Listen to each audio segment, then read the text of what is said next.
Donc, j'ai partagé les résultats. Alors, je vais mettre ma vidéo pour que vous puissiez me voir. Donc, bonsoir tout le monde. Je vais enregistrer. Alors, bonsoir. Est-ce que vous m'entendez bien déjà pour commencer?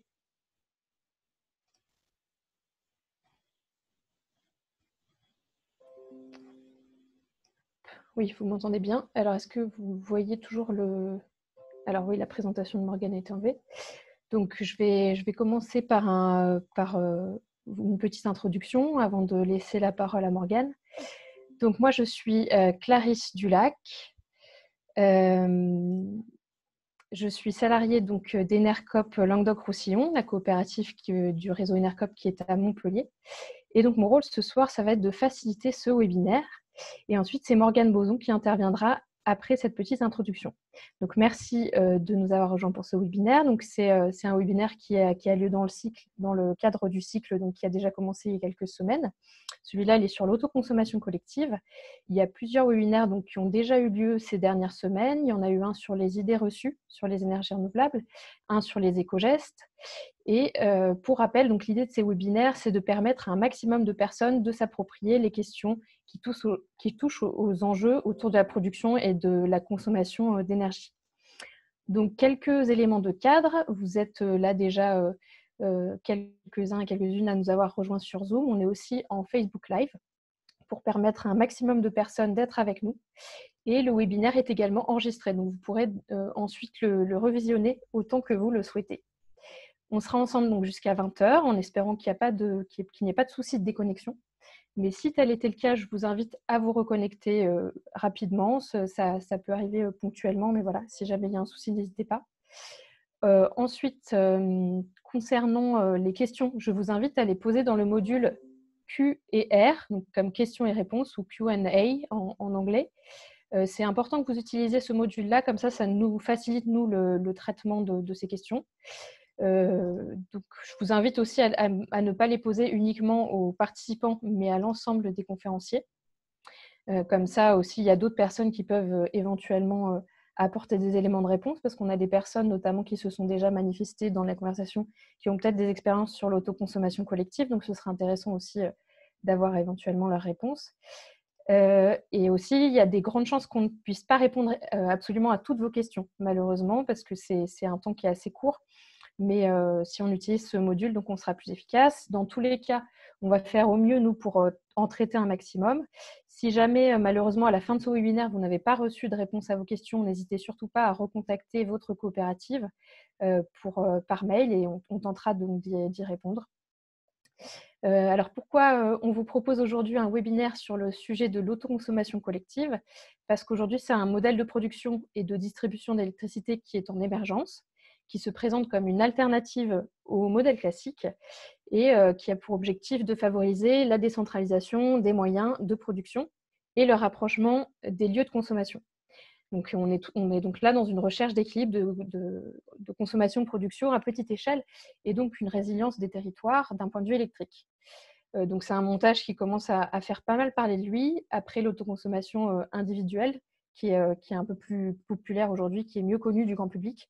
Mais l'autoconsommation collective commence aussi à se faire connaître du grand public. Donc, cependant, c'est un modèle quand même qui aujourd'hui est encore compliqué à mettre en œuvre. Il y a quelques opérations de test qui existent en France, mais donc on commence à avoir des premiers retours d'expérience, mais ce n'est pas un modèle qui est facilement reproductible aujourd'hui.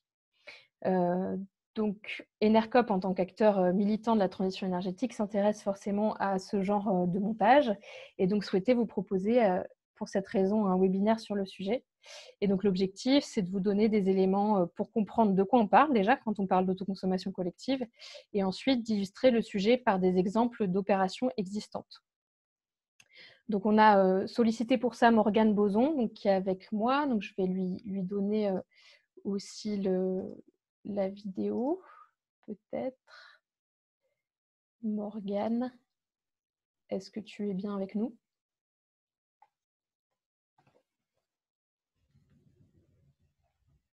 Voilà, donc alors Morgane, mets ton micro parce qu'on ne t'entend pas. Bonjour, bonjour. Euh, Vous m'entendez? On t'entend, oui.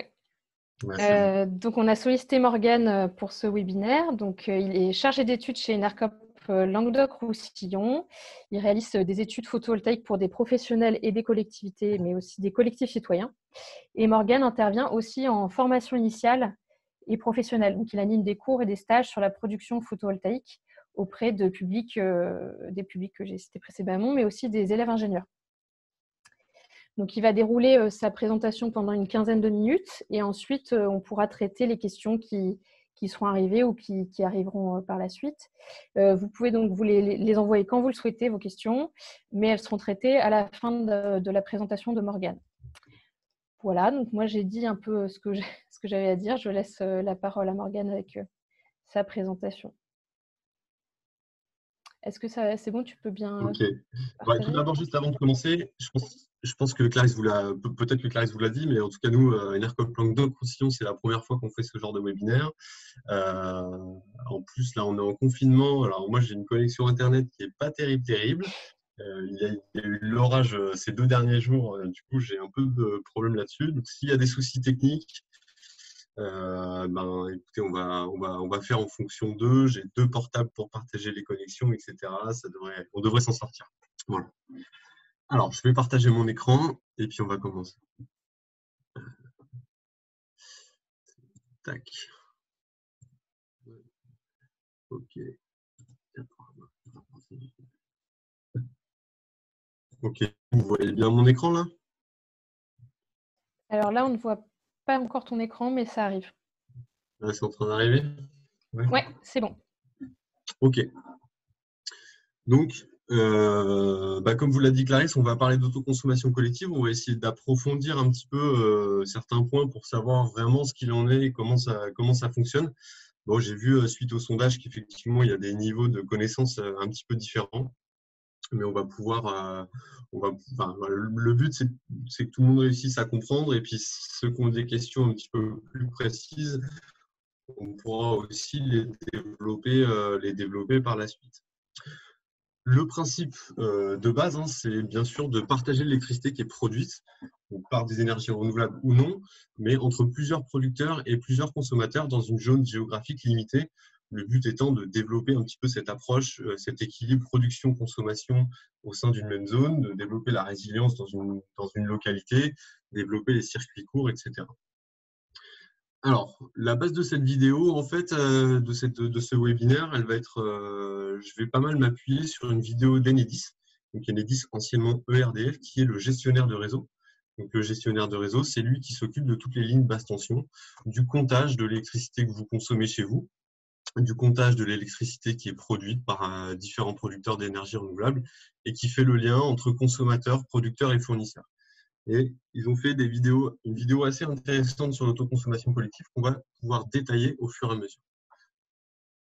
Alors, là, il est possible qu'il y ait un problème et que vous n'entendiez pas le son de la vidéo. Dans ce cas-là, on avisera parce que j'ai tout prévu.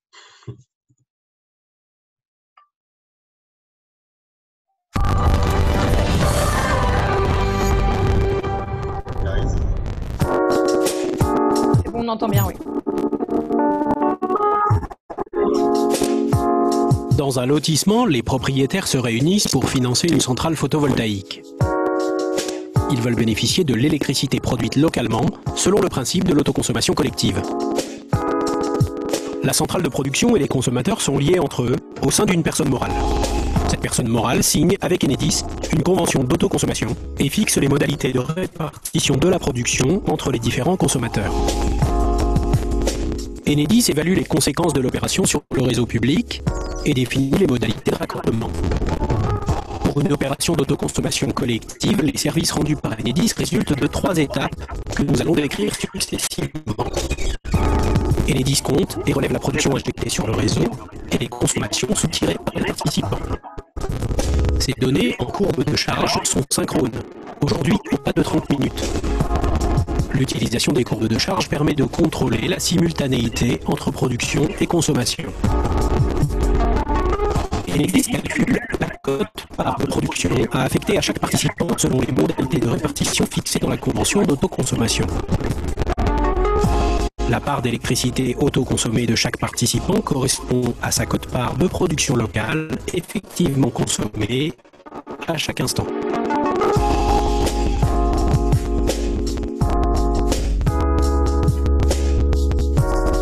La convention d'autoconsommation prévoit les modalités de gestion de l'éventuel surplus de production. Conformément à la législation, ce surplus peut être valorisé sur le marché de l'électricité ou cédé à titre gratuit aux gestionnaires du réseau de distribution. Enedis produit les données nécessaires à l'opération. La consommation totale de chaque occupant, sa part d'électricité autoconsommée et la fourniture de compléments d'électricité. Enedis les met à disposition des différentes parties prenantes. Les clients, la personne morale ou son représentant, les fournisseurs des clients et les responsables d'équilibre. Ces données sont utilisées pour facturer l'acheminement par le réseau, facturer l'électricité fournie en complément, appliquer les taxes et contributions, mettre en œuvre le mécanisme de responsable d'équilibre. Alors, dans cette vidéo, il y a plein de choses.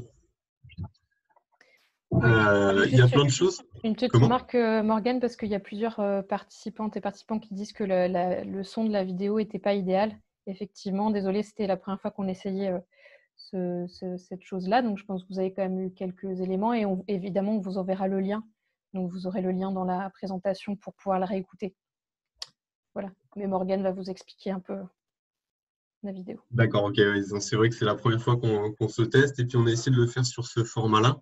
Alors, il y a les sous-titres de la vidéo, c'est vrai qu'ils sont un peu petits.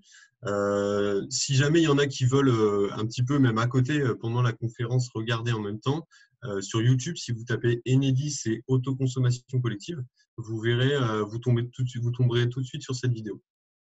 Dans cette vidéo, en fait, il y a plein de petites choses qui sont à détailler. Quand on la regarde une fois, on ne comprend pas forcément tout ce qui se passe. Et c'est pour ça qu'on va détailler plusieurs choses. J'ai découpé la vidéo en fait pour pouvoir détailler certains points. Donc, notamment la première partie où on va dire qui sont les producteurs, les consommateurs et de quel périmètre finalement on parle. La partie comptage de l'énergie produite, comptage de l'énergie consommée et la répartition de l'énergie, comment elle se fait. Finalement, la facturation de l'énergie.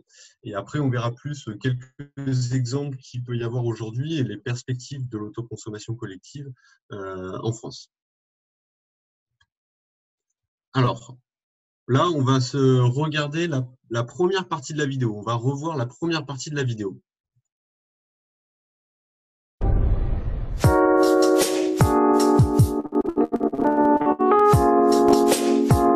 Dans un lotissement, les propriétaires se réunissent pour financer une centrale photovoltaïque. Ils veulent bénéficier de l'électricité produite localement, selon le principe de l'autoconsommation collective. La centrale de production et les consommateurs sont liés entre eux au sein d'une personne morale. Cette personne morale signe avec Enedis une convention d'autoconsommation et fixe les modalités de répartition de la production entre les différents consommateurs. Il y a déjà plusieurs informations ici. Vous m'entendez bien? Je vois que ma connexion est un peu instable. Ouais, c'est bon. Okay. Il y a plusieurs informations, donc certaines qui sont vraies, d'autres qui ont évolué, donc des réglementations qui ont évolué. Aujourd'hui, l'autoconsommation collective, vous avez l'exemple là d'un lotissement. Donc, on parle d'un producteur de photovoltaïque qui fait de l'autoconsommation collective dans un lotissement, illustré par 3 maisons. Aujourd'hui, l'autoconsommation collective, ce n'est pas forcément du photovoltaïque. Ça peut être tous les producteurs d'énergie, que ce soit renouvelable ou non d'ailleurs. On n'est pas forcément sur des petites tailles.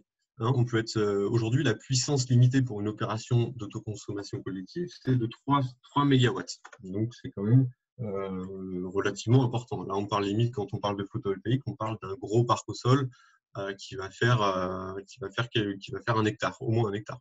Donc, c'est déjà des grosses zones. L'autoconsommation collective, ce n'est pas forcément un seul producteur et un nombre limité de consommateurs. En fait, c'est délimité plutôt par une zone géographique. Donc la zone géographique qui a beaucoup évolué ces 3 dernières années, puisque ça a 3-4 ans, l'autoconsommation collective. Au début, c'était réservé à un bâtiment ou à un quartier qui était raccordé sur le même poste basse tension. Vous savez, les postes de transformation Enedis qu'il y a dans tous les quartiers, qui font un peu de bruit des fois. Donc aujourd'hui, on n'est plus limité par ça. On a une zone de 2 km. Donc c'est comme si vous traciez un cercle de 2 km de diamètre. Et dans ce cercle, tous les producteurs et tous les consommateurs qui le veulent peuvent participer à une opération d'autoconsommation collective. La centrale de production, elle peut appartenir soit aux consommateurs, donc là c'est un petit peu l'exemple qui était illustré, où les consommateurs investissent eux-mêmes dans une centrale photovoltaïque pour se partager l'électricité, mais on peut imaginer aussi que le propriétaire de la centrale photovoltaïque, qu'on va appeler producteur, soit une entreprise tierce qui va investir dans cette centrale et qui va vous vendre l'électricité, qui va vendre l'électricité aux autoconsommateurs. Deuxième chose, on parle ici de personnes morales organisatrices, donc de PMO. On va y revenir plusieurs fois. Une PMO, en fait, la seule exigence qu'a le gestionnaire de réseau pour pouvoir faire ces opérations-là, c'est d'avoir un seul interlocuteur. Donc, il demande à ce que tous les consommateurs et tous les producteurs qui veulent participer à une seule et même opération d'autoconsommation collective se réunissent sous un même statut juridique. Donc, qui peut être généralement une association, par exemple. Et cette personne morale organisatrice, c'est elle qui va déterminer les clés de répartition, qui va déterminer par rapport à la quantité d'énergie produite, à qui on va la répartir. Ici, on a l'exemple de 3 maisons où on va répartir l'énergie produite. 25% de la production sera donnée au consommateur 1, 35% au consommateur 2, 40% au consommateur 3. Il y a plusieurs façons de répartir cette énergie produite. Là, on a utilisé ce qu'on appelle une répartition statique, où tout le long de l'année, on va donner 25% de la production, 35% et 40%. Maintenant, le comptage. On va regarder un peu la deuxième partie de la vidéo. Enedis compte et relève la production injectée sur le réseau et les consommations soutirées par les participants. Ces données en courbe de charge sont synchrones, aujourd'hui au pas de 30 minutes. L'utilisation des courbes de charge permet de contrôler la simultanéité entre production et consommation. Alors, tous les consommateurs, c'est peut-être une question qui brûlait les lèvres un peu à certains, tous les consommateurs ainsi que les producteurs qui veulent participer à une opération d'autoconsommation collective vont être équipés d'un compteur Linky ou d'un compteur équivalent. Si on est sur des plus grosses installations, on a des compteurs intelligents qui ne s'appellent pas Linky, mais c'est la même chose. Grosso modo, ces compteurs vont compter l'énergie sur des pas de temps de 30 minutes.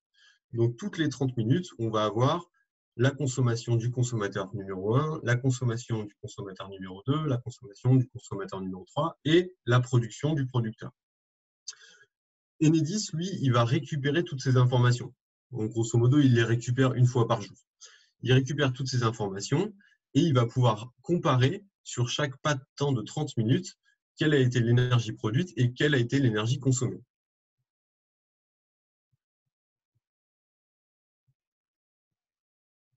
Derrière, on va venir répartir cette énergie. Comme on l'a dit tout à l'heure, il y avait une répartition de 25%. Là, on a choisi une répartition de 25% pour le consommateur 1, 35% pour le consommateur 2 et 40% pour le consommateur 3.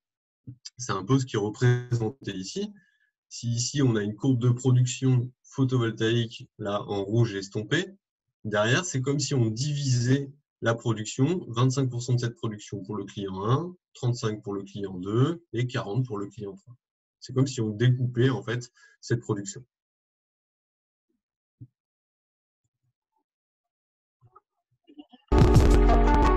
Enedis calcule la quote-part de production à affecter à chaque participant selon les modalités de répartition fixées dans la convention d'autoconsommation. La part d'électricité autoconsommée de chaque participant correspond à sa quote-part de production locale effectivement consommée à chaque instant.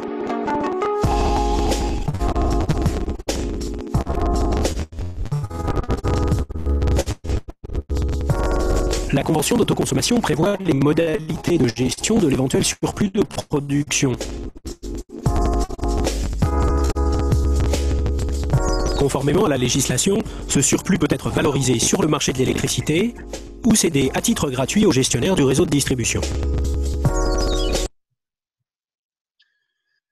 Dans cette vidéo, finalement, on se rend compte que si on a fait une répartition comme ça de l'énergie, bah, c'est un peu comme si chaque consommateur avait sa propre installation photovoltaïque.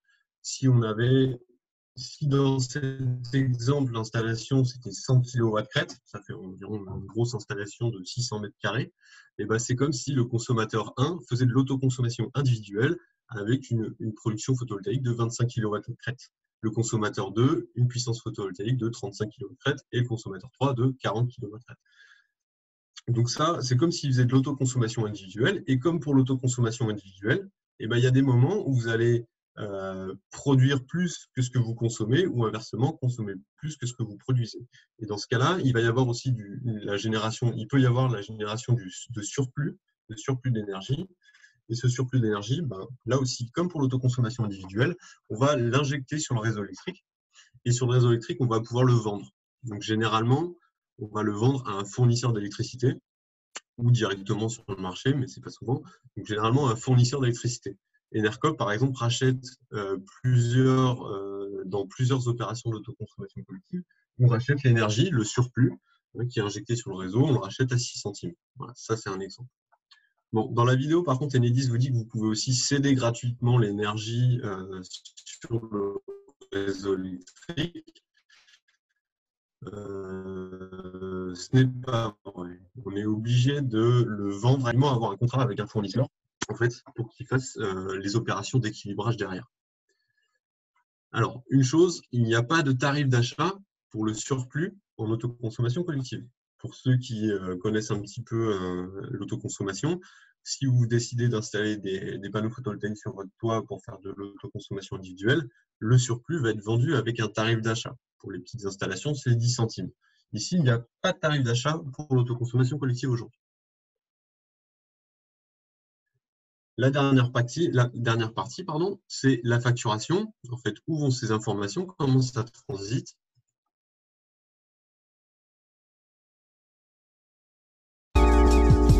Enedis produit les données nécessaires à l'opération. La consommation totale de chaque occupant, sa part d'électricité autoconsommée et la fourniture de compléments d'électricité. Enedis les met à disposition des différentes parties prenantes. Les clients, la personne morale ou son représentant, les fournisseurs des clients et les responsables d'équilibre. Ces données sont utilisées pour facturer l'acheminement par le réseau, facturer l'électricité fournie en complément, appliquer les taxes et contributions, mettre en œuvre le mécanisme de responsable d'équilibre. Donc, là, dans cette vidéo, en fait, Enedis explique que lui, toutes ces données, il va récupérer toutes les données des compteurs Linky, production, consommation, il va faire la répartition de la production chez chaque consommateur, selon les clés de répartition que la personne morale organisatrice leur a données. Donc ici, 25%, 35%, 40%. Et ces données-là, il va les envoyer à chaque fournisseur de tous les consommateurs. Ici, ce qui est important à savoir, c'est que les consommateurs 1, le consommateur 2, le consommateur 3 peuvent avoir des fournisseurs d'électricité différents. Il peut y en avoir un chez EDF, un chez Enercop et un chez Planète Oui, par exemple. Aujourd'hui, chaque fournisseur est obligé de pouvoir récupérer ces données et derrière refacturer le client. Parce que ces données-là, admettons que vous ayez, on va dire, 75 kWh que vous avez acheté à votre fournisseur et 25 kWh que vous avez autoconsommé pour une consommation totale de 100 kWh. Il va y avoir votre fournisseur d'électricité va vous envoyer une facture d'élec avec 75% de l'électricité, 75 kWh qui vont être facturés comme d'habitude. Voilà, donc le prix aujourd'hui, c'est environ 16,5-17 centimes d'euros par kilowattheure. Par contre, vous allez aussi voir apparaître sur votre facture que vous avez autoconsommé 25 kWh.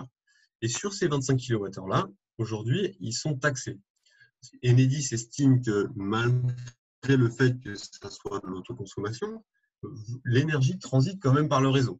En fait, de la maison du consommateur 1 au consommateur 2, Enedis il dit bah ouais, mais c'est quand même passé par nos câbles chez nous, derrière le compteur. Du coup, on veut que vous payiez des taxes, grosso modo. Donc, l'énergie que vous avez autoconsommée va être taxée. Et c'est votre fournisseur qui va vous donner cette facture-là. Lui, le fournisseur qui récupère les taxes, les différentes taxes, donc qui sont le TURP, taxe d'utilisation du réseau public d'électricité, TCFE, taxe de consommation finale d'électricité, et la TVA.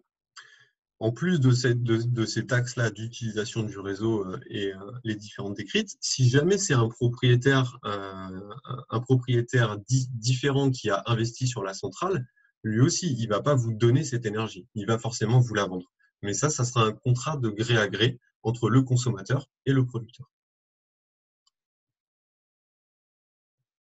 Bon, voilà un petit peu pour les explications du fonctionnement. Certaines questions qui peuvent se poser. Je pense que vous en aurez pas mal aussi. Et je vais essayer de répondre à un maximum de questions pour comprendre le mécanisme. Là, je vais vous donner juste quelques exemples dont Enercop aussi a un petit peu participé. Donc, vous avez une opération ici à Pénestin, donc en Bretagne, où on a 13 consommateurs différents qui se partagent l'électricité d'une centrale de 40 kW. Donc, vous avez plusieurs restaurants, des magasins de bricolage, etc. Et là, on a, je ne sais plus qui est le propriétaire, qui est le producteur, si c'est un propriétaire particulier, si c'est la collectivité ou autre. Mais en tout cas, cette énergie est répartie dans tous ces magasins, principalement, et entreprises. Nous, Enercop, on intervient simplement en tant qu'acheteur de surplus. L'opération à Saint-Afrique, dans l'Aveyron. Donc là, c'est Enercop Midi-Pyrénées qui a investi et qui est producteur. Donc, il a investi sur le toit de la centrale photovoltaïque, sur le toit de la Biocop, pardon. Il a investi dans une centrale photovoltaïque qui fait 36 kW crête. Et du coup, elle est producteur et personne morale organisatrice aussi. C'est-à-dire que la Biocop et les autres consommateurs, donc là, il s'agit d'une clinique vétérinaire, sont devenus sociétaires d'Enercop et c'est pour ça qu'ils se sont réunis sous cette forme juridique pour faire cette autoconsommation. Donc là, Enercop, clairement, a investi dans la centrale et vend l'énergie à la Biocop et vend l'énergie à la clinique vétérinaire. L'opération à l'Est, ça c'est une opération d'EDF, du coup, et je crois, je ne suis pas tout à fait sûr, mais je crois que c'est en France, où on a 100 kW installés sur les bâtiments, sur des HLM, qui viennent alimenter une centaine de logements. Donc, cette installation, elle permet à cette centaine de logements de réduire leur facture d'électricité d'environ 20%. Donc là, c'est le bailleur social qui a investi dessus et qui redistribue l'énergie produite.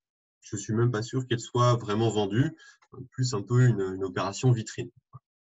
Ce qui est aussi intéressant dans cette opération, c'est que lorsqu'on a du surplus, au lieu de vendre ce surplus, on va stocker dans les ballons d'eau chaude. Donc là, on a des ballons d'eau chaude électriques. Et si jamais on produit plus que ce que l'ensemble des consommateurs consomment, on va allumer les ballons d'eau chaude un par un pour faire du stockage thermique, tout simplement. On a plusieurs projets en cours. En Enercop Languedoc-Roussillon, on accompagne pas mal de projets, et notamment des projets d'habitat participatif qui ne sont pas trop à cheval, on va dire, sur la partie modélisation économique et cherchent plus une résilience. Et donc, on a plusieurs habitats participatifs, donc Clémencité. Donc là, vous pouvez voir une vue 3D du futur bâtiment qui va être construit. Ils sont une vingtaine de logements. Gécologie, je crois qu'ils sont une quinzaine de logements. Et Ecoé, c'est pareil, c'est 25 logements environ, qui lancent des opérations d'autoconsommation collective pour se investir eux-mêmes dans une centrale photovoltaïque et se partager l'énergie qu'ils produisent. Et avec tout ça, ils réussissent généralement à couvrir environ entre 20 et 30% de leur consommation. Au niveau des perspectives, l'autoconsommation collective aujourd'hui, ça existe depuis 2016. Et en 2019, on avait seulement 16 opérations. C'était l'année dernière. Là, j'ai vu récemment qu'on en avait 28 en février 2020. Donc, c'est déjà, on va dire que ça démarre doucement, mais on voit que déjà entre février 2020 et 2019, il y en a eu autant quasiment que les 3 dernières années. C'est un modèle qui est un petit peu compliqué à mettre en œuvre parce qu'il Il y a de l'administratif, il y a une gestion un peu particulière. Si vous voulez, on pourra rentrer un petit peu dans le détail. Et il y a un modèle économique aussi qui est difficile. Un modèle économique qui est difficile autant pour les consommateurs que pour les producteurs. Ce n'est pas encore l'opération la plus rentable.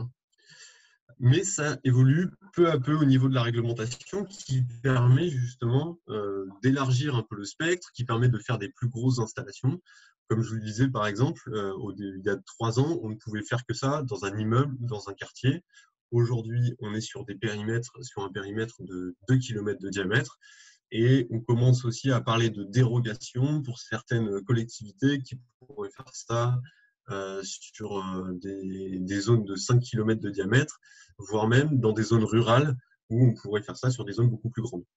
Donc ça, c'est des choses qui évoluent petit à petit. Et c'est quelque chose qui est soutenu par l'Europe, parce que l'Europe, elle pousse complètement à l'autoconsommation collective, à ce genre de schéma un peu plus résilient. Et notamment, une chose que soutient l'Europe, c'est principalement de ne pas appliquer de taxes au kilowattheure autoconsommé, ce qui n'est pas encore le cas en France, malheureusement, et ce qui freine beaucoup le développement de cette démarche. Mais on voit qu'il y a du soutien derrière, et dans pas mal de pays européens aussi, ça commence à émerger. Pour moi, il y a une réelle pertinence économique et énergétique dans ce nouveau mode de valorisation.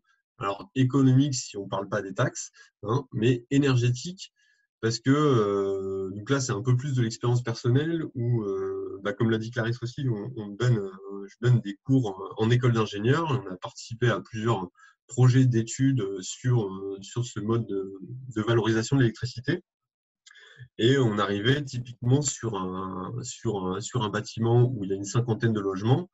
On arrivait avec une gestion intelligente de la consommation, donc typiquement, comme on voyait, le stockage dans les ballons d'eau chaude, ou pouvoir signaler aux propriétaires, aux locataires, que là, on a de la production disponible gratuitement. Du coup, ça change un petit peu, ça modifie un petit peu les habitudes de consommation des gens qui vont plutôt déplacer leur consommation pendant ces heures creuses de soleil, on va dire, donc les heures entre midi et 14 heures, ce genre de choses. Et là, on arrivait à couvrir 50% de la consommation d'électricité, alors hors chauffage, mais consommation d'électricité. Donc il y a une réelle pertinence là-dedans. Dans un monde idéal, donc c'est un peu ce que nous, on essaie de soutenir à Enercop Languedoc-Roussillon. On a la particularité, Enercop, vous le savez, d'accompagner pas mal de projets collectifs citoyens, des coopératives d'énergie citoyenne, qu'on accompagne dans les études techniques, mais dans le mode de financement aussi, dans l'animation, etc.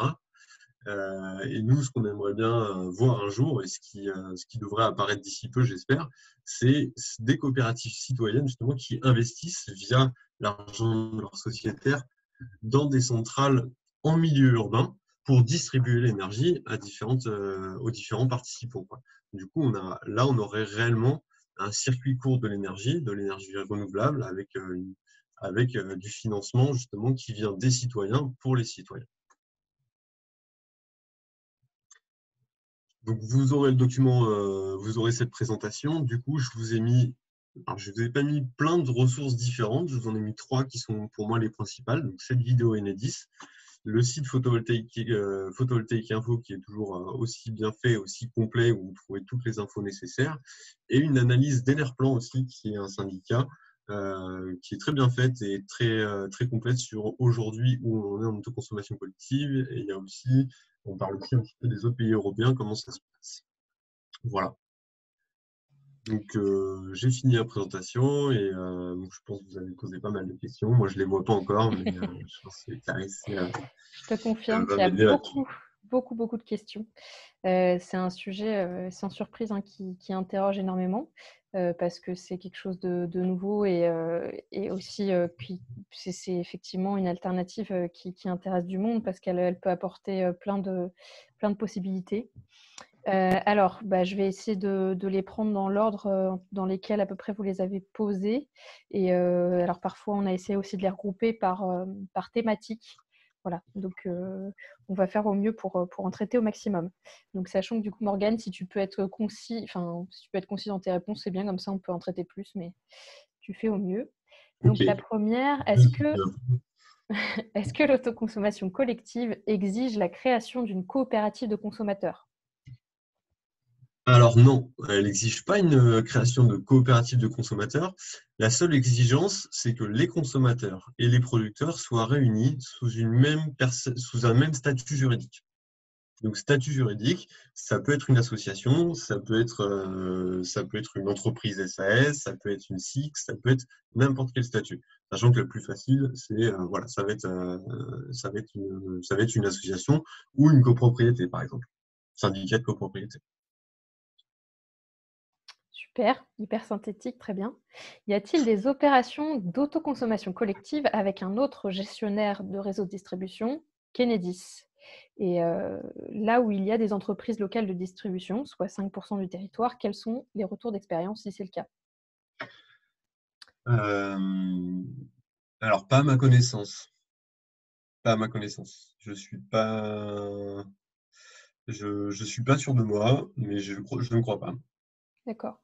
Dans tous les cas, les questions, nous, on les garde de notre côté et ça peut être intéressant aussi pour nous de creuser derrière. Donc, si jamais voilà, on a d'autres informations à vous faire passer, on pourra le faire. Alors maintenant, sur le fonctionnement, donc on a coupé un peu les questions sur le fonctionnement du groupe de partage de l'opération d'autoconsommation collective. Du groupe de partage. Le fonctionnement du groupe de partage. Donc pour le périmètre géographique, est-ce que c'est 2 km de diamètre ou 2 km entre les deux compteurs les plus éloignés? Tu as parlé d'une distance de 2 km tout à l'heure.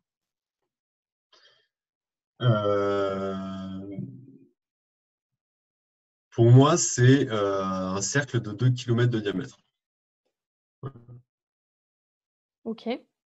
Voilà, entre les deux compteurs les plus éloignés, effectivement. Du coup, c'est Très OK. bien. Ça, c'est à définir. Hein. Je pense qu'il y a des précisions un peu à voir là-dessus sur le site d'Enedis, clairement. Mais pour moi, c'est vraiment une zone d'un cercle de 2 km de diamètre. Très bien. Merci. Ensuite, y a-t-il des contraintes de poste basse tension? C'est-à-dire que tu as dit qu'il n'y avait pas de contrainte de poste basse tension. Pourtant, la contrainte d'être en amont d'un poste HTA-BT était toujours présente, n'est-ce pas? Effectivement, en fait, il faut pas que tous les consommateurs ou tous les producteurs, il faut pas qu'ils soient tous alimentés par le même poste HTA basse tension, haute tension, basse tension. Par contre, aujourd'hui, l'opération d'autoconsommation collective, elle ne fonctionne pas avec les consommateurs qui sont directement alimentés en haute tension. Merci. Ça parlera pour ceux qui… Ouais. Ensuite, autre question, vous parlez de producteurs au singulier. Peut-on avoir plusieurs producteurs dans un groupe de partage ou est-ce que chaque production entraîne à chaque fois un nouveau groupe de partage? Donc ça, je pense que tu y as peut-être déjà répondu, mais c'est une question. Ouais, ça, en tout cas, il peut y avoir plusieurs producteurs différents, clairement. Il peut y avoir plusieurs producteurs différents au sein d'une même opération d'autoconsommation collective. Et est-ce qu'un consommateur peut appartenir à plusieurs groupes? Est-ce qu'un consommateur peut appartenir à plusieurs groupes? Ça, c'est une bonne question. Je ne sais pas. Eh bien, très bien, on va la garder au chaud et puis on vous répondra. C'est bien, vous nous apportez des nouvelles questions pour explorer. Déjà, on essaie de voir sortir des projets. Alors, 2 projets au même endroit en même temps, on ne s'est pas encore posé la question. Effectivement. Que pensez-vous de l'idée de céder à terme le surplus d'électricité à des ménages en précarité énergétique, par exemple, plutôt qu'à Enedis? Alors, ça, c'est des choses qui commencent à se faire. Et alors, je ne sais pas, je ne voudrais pas me tromper, peut-être que José, mon collègue José qui est là aussi, pourrait nous aider, mais il y a un projet en Occitanie, réalisé par Texol notamment, accompagné par Texol, où il me semble que le surplus est donné à une association pour justement la précarité énergétique. Mais en tout cas, si ce n'est pas fait, c'est tout à fait possible de le faire. Ok, merci. Ensuite, l'autre question sur les tarifs. Donc, première question, comment est déterminé le tarif de surplus de production? Alors, le tarif de surplus de production, étant donné qu'il n'y a pas de tarif d'obligation d'achat, donc tarif d'obligation d'achat qui sont des subventions appliquées par l'État, on va dire, là, c'est une négociation avec votre fournisseur, avec le fournisseur de votre choix. Voilà. Nous, on n'a pas vraiment. Je vous ai dit qu'on rachetait à 6 centimes. En fait, on rachète entre 4 et 6 centimes. Ça va dépendre du projet. Ça va dépendre de pas mal de facteurs, en fait. Mais là, c'est une négociation de gré à gré entre les producteurs, principalement le producteur, et le fournisseur. Sachant qu'aujourd'hui, je pense qu'il n'y a aucun fournisseur d'électricité qui vous rachètera à plus de 6 centimes. Parce que c'est le prix du marché de l'électricité aujourd'hui. Enfin, voilà, c'est 6 centimes, c'est un peu le maximum auquel on peut racheter sans subvention cette énergie.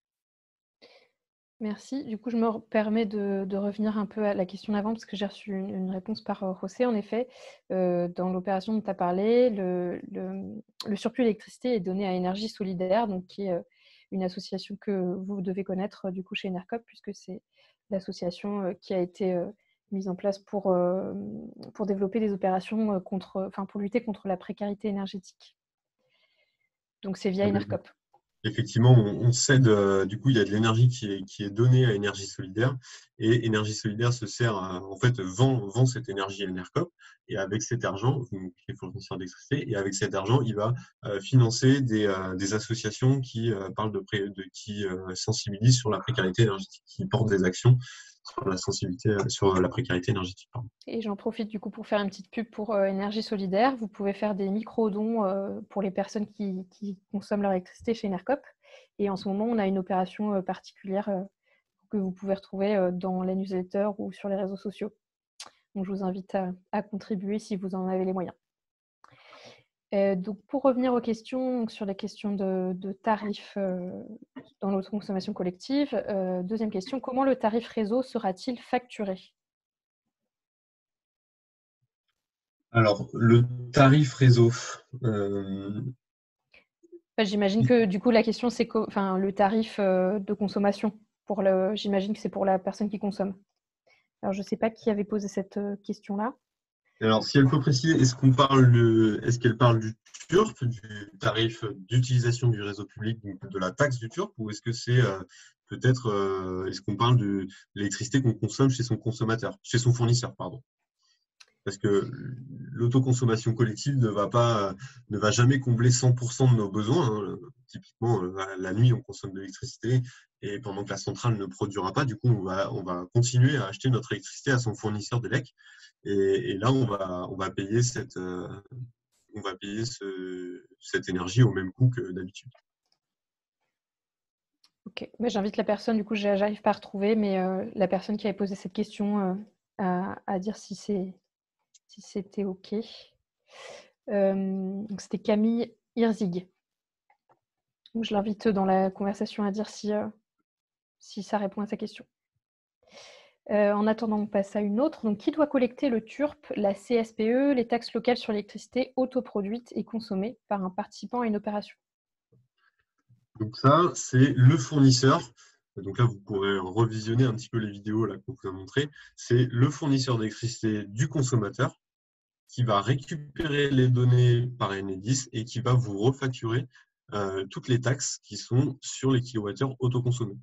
Donc, si jamais vous participez à une opération d'autoconsommation collective, et ben, votre fournisseur de d'habitude, que ce soit EDF, Enercop ou n'importe qui, sur vos nouvelles factures, vous verrez que vous aurez tant de kilowattheures qui vient du réseau et de votre fournisseur et tant de kilowattheures autoconsommés sur lesquels il y aura des taxes.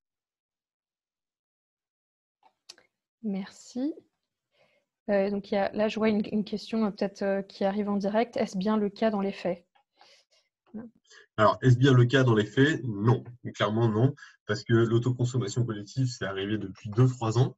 Comme je vous ai dit qu'aujourd'hui, il n'y a que 16 opérations d'autoconsommation collective, et du coup, l'ensemble des fournisseurs ne s'est pas encore adapté à tous ces changements. Parce que ça implique aux fournisseurs de pouvoir traiter des flux d'informations qui sont différents, de pouvoir faire une facturation qui est particulière vis-à-vis de ces personnes participantes, et c'est compliqué. Et nous, chez Enercop, c'est un peu une bataille aussi où on essaye de développer notre système pour ça, mais ça n'a jamais été une mince affaire de pouvoir décoder, on va dire, les informations que Enedis nous transmet. Donc aujourd'hui, on a du mal à facturer justement, à préciser à facturer les personnes qui font partie d'une opération d'autoconsommation collective.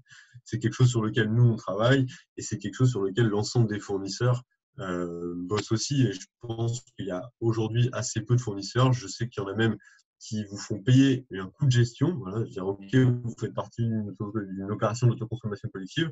Et ben, du coup, on va devoir vous facturer à la main. Donc, du coup, vous allez devoir nous payer un forfait de 200 € par an en plus, quoi. Donc, ça, c'est pas ce qu'on essaie de faire chez nous, mais il faut développer nos systèmes d'information pour qu'on puisse faire ça, quoi. À part des gros, effectivement, certainement comme EDF, qui se sont mis à jour, se sont mis à la page assez rapidement. Les autres fournisseurs, je pense que pour tout le monde, c'est un peu plus compliqué. Ça viendra avec le temps. Merci Morgane. Autre question, est-ce que l'autoconsommation individuelle est taxée car elle ne passe pas par le réseau? Enfin, étant donné qu'elle ne passe pas par le réseau, est-ce qu'elle est taxée? Non, l'autoconsommation individuelle n'est pas taxée. Sur les kilowattheures que vous autoconsommez, vous, en autoconsommation individuelle, vous n'êtes pas taxé. Merci. Le producteur qui facture au consommateur particulier, cette personne, est-ce qu'elle facture la production hors taxe ou TTC? Elle va la facturer TTC. Elle va appliquer la TVA dessus. Et la CSPE, du coup, pardon, je n'étais pas attentive au moment où tu en as parlé, mais est-ce qu'elle est due, la CSPE? Je ne sais pas si tu as déjà répondu. C'est-à-dire? Pardon. Est-ce qu'on doit payer la CSPE? Dans le cas de l'autoconsommation collective, est-ce que la CSPE est due? Tu as peut-être déjà répondu.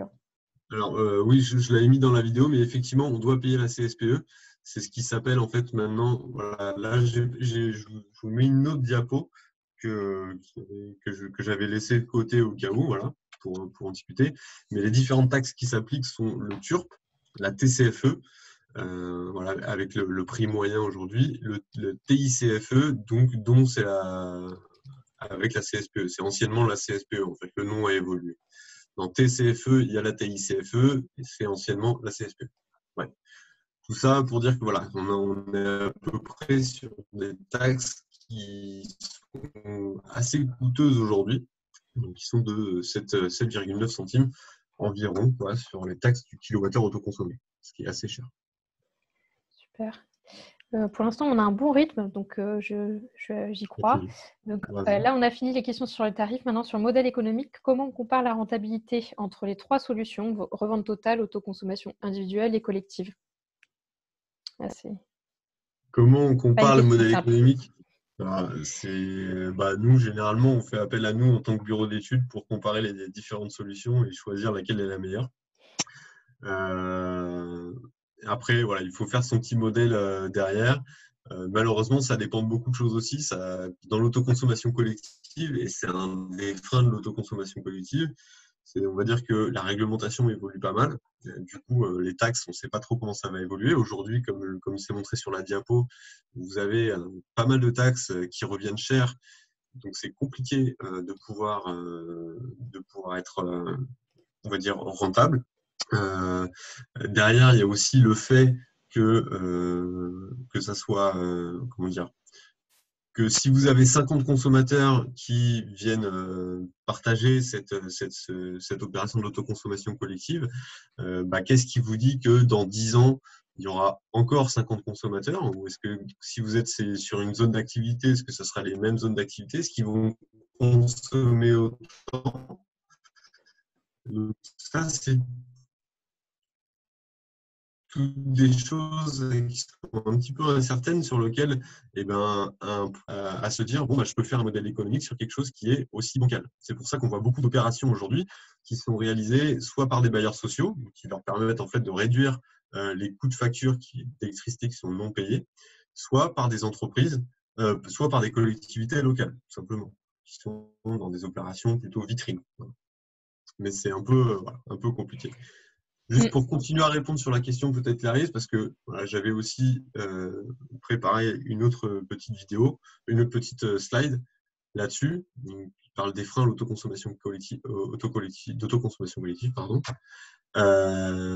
Et sur la partie des taxes que je vous disais, quand un producteur d'énergie renouvelable, d'une centrale photovoltaïque de 100 kg, lui, il a besoin de vendre son énergie à 10 centimes, en fait. Donc pour que ça soit rentable sur 20 ans, pour qu'il trouve une petite rentabilité, il a besoin au moins de le vendre à 10 centimes. Vous êtes consommateur, vous voulez faire partie d'une opération d'autoconsommation collective, et du coup, vous voulez vous voulez payer moins cher votre électricité autoconsommée, vous voulez la payer moins cher que celle qui vient de votre fournisseur d'élec. Ça se comprend. Mais si on applique ces taxes de 7,9 centimes, en fait, le producteur, lui, il pourra proposer son énergie à 16,5 centimes, moins les taxes. Au maximum, il pourra proposer son énergie à 8,6 centimes. Et sinon, s'il la propose plus cher, eh ben, quand on appliquera les taxes, ça veut dire que vous allez la payer en tant que consommateur, vous allez la payer plus cher que si vous l'achetiez à votre fournisseur d'élec. Donc, c'est pas possible. Et lui, 8,6 centimes, eh ben, c'est moins que 10 centimes, du coup, il ne trouvera pas de rentabilité. C'est un peu le problème aujourd'hui bancal qu'il y a sur l'autoconsommation collective. C'est d'un côté, on a plein de super articles dans des journaux qui nous disent c'est trop bien, on fait du circuit court, etc. On a envie de développer les énergies renouvelables. Et derrière, on a des taxes qui viennent s'appliquer de l'État qui ne veut pas lâcher en fait certaines taxes qui servent à le financer tout simplement. Donc, on a quelque chose qui est un peu stagnant. Sur lequel il faut des subventions pour que ça soit rentable économiquement, ou alors c'est plus des opérations vitrines, où quand on est, moi je travaille pas mal avec des habitats participatifs qui eux n'ont pas forcément une logique de rentabilité économique, puisqu'ils sont ils se disent mon installation de toute façon elle va durer 25-30 ans, donc là moi et c'est de l'énergie que je produis pour moi, donc je parle, le niveau modèle économique aujourd'hui est très incertain. Ouais, donc ça répond pas mal à d'autres questions qui ont été posées, notamment globalement quelle est la pertinence économique. Il y a pas mal de questions sur justement la comparaison avec les autres montages, on va dire. Voilà, donc ça t'y a répondu. Si je peux apporter un complément du coup, parce que j'ai gagné du temps. Oui. Effectivement, aujourd'hui, un producteur d'énergie qui investit dans une centrale de 100 kW crête, en vente en totalité, on a un tarif d'achat, alors j'ai plus le chiffre exact, mais je crois qu'il est à 10,5 centimes du kilowattheure. Donc il va vendre son énergie, il est sûr de vendre son énergie pendant 20 ans à 10,5 centimes. C'est quand même beaucoup plus facile de faire ce genre d'opération plutôt qu'une opération d'autoconsommation collective. Voilà. D'une part, donc en plus de ça, vous voyez bien que l'autoconsommation collective n'est qu'une histoire de comptage de combien j'ai produit, combien mes consommateurs ont consommé et de répartition de l'énergie. Physiquement, ce qui se passe, c'est toujours la même chose, c'est que l'énergie qu'on consomme, c'est celle qui est produite la plus proche. Donc, si vous êtes le locataire en dessous de l'immeuble et que vous voulez rester chez EDF et vous ne voulez pas l'autoconsommation collective, c'est qui ces mecs qui posent des panneaux sur mon toit? Donc, en fait, vous allez quand même consommer de l'énergie qui vient du toit. Merci. Peut-être une dernière petite question directement sur le modèle économique. Sur quelle durée il est pertinent d'évaluer les coûts versus le gain? Alors, ça dépend de ce qu'on veut on va dire observer. sur 20 ans, c'est un petit peu le standard pour faire des modélisations économiques de photovoltaïque. Mais vu qu'on a des durées de vie maintenant, des centrales qui durent 25, voire 30 ans même, en fait, on peut au moins évaluer ça sur 25 ans. Voilà. Mais du coup, la question c'était est-ce que c'est 1 an ou 20 ans? Effectivement, ça dépend le terme auquel on veut se projeter, mais plutôt 20 ans. Des questions maintenant sur la clé de répartition. Si le client consomme plus que ses 25%, donc j'imagine que tu as parlé tout à l'heure de 25% de production, si le client 1 consomme plus que 25% et le client 3 consomme moins que ces 40%, donc ça c'est en lien, je pense, avec la diapo que tu avais tout à l'heure. Dans ce système, il n'y a-t-il pas il n'y a pas équilibrage désolée, je commence à avoir du mal. Il n'y a pas équilibrage des consommations. Alors, y a-t-il un équilibrage des consommations? Alors, effectivement, donc pour répondre directement à sa consommation, ça va être non. Il n'y a pas d'équilibrage de consommation dans l'exemple que j'ai présenté. Donc, l'exemple que j'ai présenté, enfin, qui était présenté par... tac, tac, tac. Voilà, c'était celui-là. C'était celui-là. On répartit l'énergie de 25% pour le consommateur 1, 35% pour le consommateur 2, 40% pour le consommateur 3. Et ça de manière fixe, en fait. Si effectivement la production, à un moment donné, elle est inférieure chez le consommateur 3 et supérieure pour le consommateur 2, il n'y a pas d'équilibrage. Vous allez créer un espèce de surplus virtuel. C'est un peu compliqué à imaginer sans avoir le schéma sous les yeux. Mais ces clés de répartition, elles sont là, on a choisi une clé de répartition fixe où on a dit toute l'année, je donne 25% de l'énergie à mon consommateur 1, 35% à mon consommateur 2, 40% à mon consommateur 3. Ce n'est pas du tout ce qu'il y a de plus logique. En termes de clé de répartition, vous avez plusieurs choix. Là aussi, je m'étais préparé une petite diapo.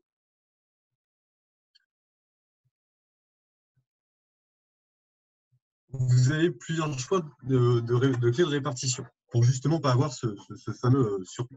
Donc, vous avez des clés de répartition qui peuvent être statiques. Comme on l'a dit, production divisée en 3 parts égales. Et là, il y a des fois où ça ne va pas coller. Donc, à la limite, pour ceux qui veulent aller plus loin, je vous ai mis le lien vers le photovoltaïque.info. Il y a des explications très nettes sur les différentes clés de répartition et leur impact sur la répartition de l'énergie. Quel est le meilleur modèle à prendre? Il peut y avoir des clés de répartition statiques divisées au prorata de la surface de plancher. Se dire que voilà, comment on va répartir finalement cette énergie produite? Qu'est-ce qui est le plus équitable finalement? Est-ce que c'est en fonction de sa consommation? Est-ce que c'est en fonction de sa surface de plancher? Est-ce que c'est en fonction du nombre d'habitants dans l'appartement? C'est un petit peu difficile en fait. Et ça, c'est des choses que vous définissez ensemble. En tout cas, voilà. Donc, ces clés de répartition statiques, voilà, c'est 2 exemples, mais on peut aussi avoir des clés de répartition dynamiques. C'est-à-dire qu'on peut dire, par exemple, ma production, elle va être divisée proportionnellement à la consommation toutes les 30 minutes. Donc, toutes les 30 minutes, je vais regarder production et consommation de chaque consommateur et de la production. Et en fait, je vais faire une répartition proportionnelle. Voilà, je répartis ma production proportionnellement à la consommation de chaque consommateur. Et c'est quelque chose qui peut se faire. Donc, c'est des clés de répartition qu'on appelle dynamiques qui vont évoluer en fait à chaque pas de temps de 30 minutes. C'est important parce que ça, c'est ce qui, on va dire, cette formule-là, c'est celle qui permet, qui est la plus logique et qui permet de ne pas créer ce surplus virtuel, comme on l'a dit tout à l'heure. Et c'est aussi la clé de répartition qui est choisie par défaut par Enedis. Donc, si vous, quand vous faites votre contrat avec Enedis, vous leur dites j'ai pas de clé de répartition, je choisis la clé de répartition par défaut, ça va être cette clé de répartition dynamique. Donc, en fait, on va répartir la production toutes les 30 minutes proportionnellement à la consommation de chaque consommateur. Après, on peut imaginer d'autres sortes de clés de répartition. On peut tout imaginer, en fait, mais on peut imaginer quelque chose qui soit prioritairement au consommateur 1, 2, puis 3. On peut imaginer quelque chose qui soit proportionnel à la consommation, mais avec un certain seuil maximum par consommateur. On peut imaginer pas mal de choses. Je vous invite vraiment, si vous êtes intéressé par ça, à taper photovoltaïque info, clé de répartition, et sur Google, vous allez tomber directement sur la bonne page. Et on a plusieurs exemples qui sont très parlants, qui étaient pour moi difficiles de vous exposer en 5 minutes ici. Ouais, merci pour ça. Et déjà, c'est bien synthétique, mais il nous reste peu de temps. Donc là, il est 19h59. Simplement, il y a eu pas mal de questions sur le comment faire. On ne pourra pas répondre à toutes les questions là, mais en revanche, je pense que c'est bien peut-être de donner quelques billes au moins une ressource ou un élément sur lequel avec lequel commencer pour passer à l'acte, parce que là, on a des personnes qui sont dans des copropriétés, qui se demandent, posent des questions sur les collectivités locales. Voilà, quand on est intéressé par l'autoconsommation collective pour la tester, par quoi on peut commencer? Et ensuite, on pourra détailler peut-être dans le mail qu'on vous enverra après le webinaire. Ouais. Pour moi, par quoi il faut commencer? Il faut déjà se dire, est-ce que j'ai une source de production d'électricité? Est-ce qu'il y a plusieurs consommateurs qui sont avec moi, qui sont motivés? Et troisième chose, est-ce que la rentabilité économique n'est pas ma priorité? Voilà. Et si déjà vous avez ces trois éléments-là, derrière, ce sera beaucoup plus facile. Par exemple, nous, on peut vous accompagner sur la mise en œuvre justement de l'autoconsommation collective. Mais vous pouvez aussi, sur le site d'Enedis, il y a des référents. Il y a des référents par région qui vous permettent de vous donner pas mal de billes là-dessus. Donc, des référents du gestionnaire de réseau. Donc, dans le sud de la France, par exemple, on a un référent et dans chaque grande région, on a un référent qui est là pour donner des explications et notamment aux collectivités aussi quand elles veulent faire des actions un petit peu plus larges. Et donc, c'est assez intéressant. Mais pour moi, si vous avez déjà les trois bonnes conditions, je sais que vous pouvez appeler n'importe quelle antenne régionale d'Enercop et tous n'auront peut-être pas la réponse, mais on est un réseau et c'est pour ça qu'on peut s'entraider et vous donner les billes pour se lancer là-dedans. Merci pour cette réponse. Je propose du coup qu'on s'arrête là. Donc, désolée de ne pas avoir répondu absolument à toutes les questions. On vous avait dit au début que ce serait difficile parce qu'on en a eu beaucoup. En tout cas, vous avez bien participé, vous avez posé beaucoup de questions et parfois des questions assez pointues. Donc, on voit qu'il y a des personnes dans l'auditoire qui sont très intéressées par le sujet et c'est super enthousiasmant. Donc, merci pour ces retours et j'espère que vous avez pu lire aussi les expériences des personnes qui l'ont partagé dans les conversations. Un grand merci à Morgane aussi pour avoir pris le temps de préparer cette présentation et d'avoir répondu brillamment aux questions posées.